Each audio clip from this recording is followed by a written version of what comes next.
Yes, Kenya. Tamu sana, tamu sana, tamu sana, yes. Let's listen to this before we proceed. Ambayo imetokea wanaitwa Wasomali. Wasomali wako na pesa na ni wengi na wanazaana haraka.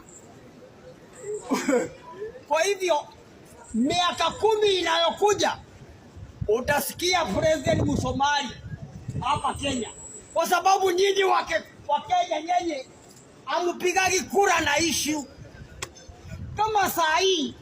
Baada unaona Wakikuyu ndio wanalichekeshaga kuliko makabila mengine. Wakati wanateseka wanasemaga Raila haiko wapi atusaidie. Ona Ruto vile anatutesa. Ikifika wakati wa kura Mkikuyu anaendaga kupiga kura ndio apige Raila. Hiyo ndio siasa ya Kikuyu. Yaani hata kujua Raila yuko wapi ndio apige opposite. Lakini wakati anateseka Raila, anataka Raila. Unajua mimi sijawahi elewa psychology yetu sisi wa Kikuyu. Unataka kuokolewa na Raila lakini unataka kupigia Ruto. Sasa hiyo inawezekanaje? Ukipigia Ruto wewe expect mateso ambayo unapata. Hii ni matunda ya yale ambayo ulipata. Saa hii ukiambia Wakikuyu wapige kura, by the way William Ruto hawezi enda kufanya campaign Murang'a. Anaogopa. Hata heri aende Kisumu. Wakikuyu wote wanajuta. Wanafikiri ya kwamba ukipigia Ruto kura bei ya unga itashuka kwa Wakikuyu na ipande kwa Wajaluo. Sasa shida wakapata bei ya unga ni the same. Kisumu, Nyeri, Kakamega na Mombasa. Sasa wanalia Raila. Unajua Wakikuyu. The man is saying that when it comes to voting, some Kenyans, and specifically in this case, the mountain people, are always voting against Raila Odinga. But when they start suffering, they are calling out for Raila Odinga's help. I want to put those remarks into perspective for Kenyans to understand the deeper meaning. If you are watching us but you have not yet subscribed, subscribe, give this video a like. Let's proceed. Ruto has been in power now for slightly over 1 year, 6 months. Kenyans are complaining and crying out for help. If you do a survey in Kalenjin Rift Valley right now, they will tell you they are suffering. In fact, they will tell you they were better off in Uhuru Kenyatta's government than in William Ruto's government. Same to the mountain.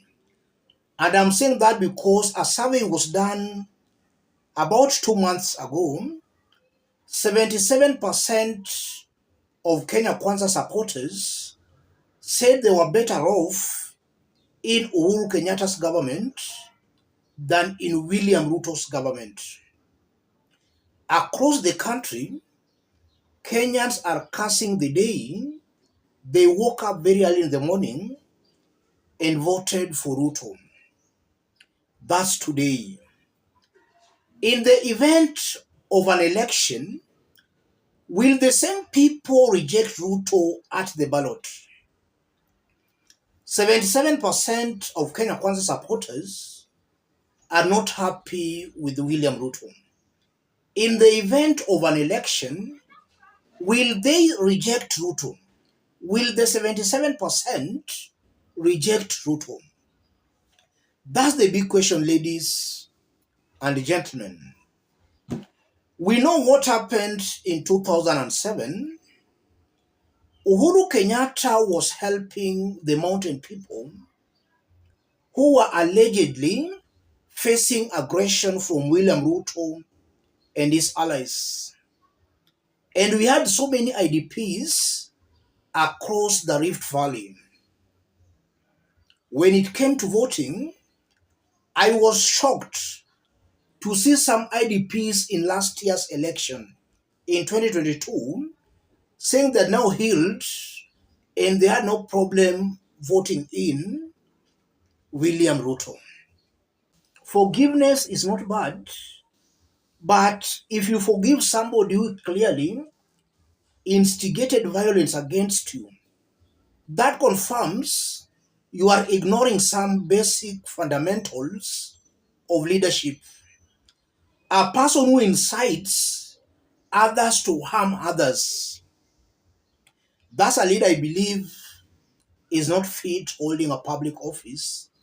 In terms of integrity, he does not meet the threshold on leadership and integrity. Chapter 6.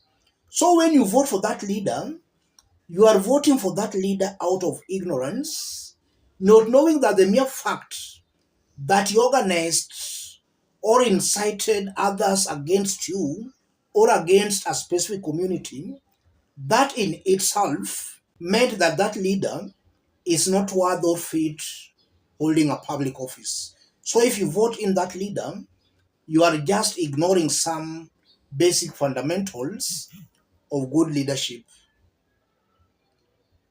If you look at Ruto and his team, Ruto's track record was out in the public domain, right on how he started his politics. Uhuru Kenyatta warned Kenyans on several occasions. Some Kenyans ignored all those and said that it was just politics. What is happening today in our country, Kenyans had been warned, but they ignored the warnings. And that's why we are in this current situation. So Kenyans are suffering for lack of knowledge. They know, but they assume. A bad leader will always be bad even in the future. A corrupt leader will always be corrupt. If you elect a corrupt leader, don't expect the leader to change. In fact, he or she will use that public office you've given him to undertake more corruption activities. So Kenyans are suffering for lack of knowledge. They know, but they do assume. If you look at the mountain, it's a fact that in last year's presidential election, the mountain voted out of emotions, and even in 2017, they voted out of emotions, same to 2013 and 2007. Upon electing bad leaders, they only wake up after the election that they elected wrong leaders. If an election comes again, it's somehow strange that the same people will re-elect the leader they were complaining about. Whether that will change in 2027, it's only time that will tell. But for sure, the mountain is coming out as politically naive. They are easy to incite against other communities. And that's why on the mountain, if you listen on how Rigathi, Ruto and that team campaigned in 2022, they were constantly reminding the mountain, wale watu wa kurusha mawe, wale watu wa kung'oa reli. And the residents there were giving them a listening ear simply because they prefer politics of hate and divisions. And politicians in that area are really exploiting that weakness on the mountain. In fact, a leader does not necessarily have to perform. All a leader needs to do is just to talk ill of Raila Odinga or the Luo community, and the leader will be seen as delivering. And even the current crop of leaders, we've had several of them inciting others against some communities. It's high time the mountain to wake up, failure to which, as a country, will still suffer. And to other Kenyans across the country, if you compare the previous governments and the current government, no government has failed like this one. This one is overtaxing Kenyans, but in terms of service delivery zero, we are seeing a president who is always on car rooftops campaigning. Instead of that president sitting in his office to deliver, to receive reports from ministers, from the intelligence, from various sectors in government, he's always out traveling. If not out of the country, he's campaigning for 2027. Not knowing that the promises he made in 2022, he has not fulfilled. And Kenyans are ululating and cheering him up. It's high time Kenyans wake up. If you elect leaders who are in constant campaigns, the 5 years will actually lapse without no meaningful development. And the leader will come again with the same promises and the same strategy of campaigns. The man is just trying to tell Kenyans to wake up, elect credible leaders. Don't vote out of emotions. Don't vote based on ethnic lines. Elect leaders who are up to the task, leaders who can deliver. If Kenyans do that, we are going to rectify the current mess. If they don't wake up, the mess will continue. Let me stop it there, ladies and gentlemen.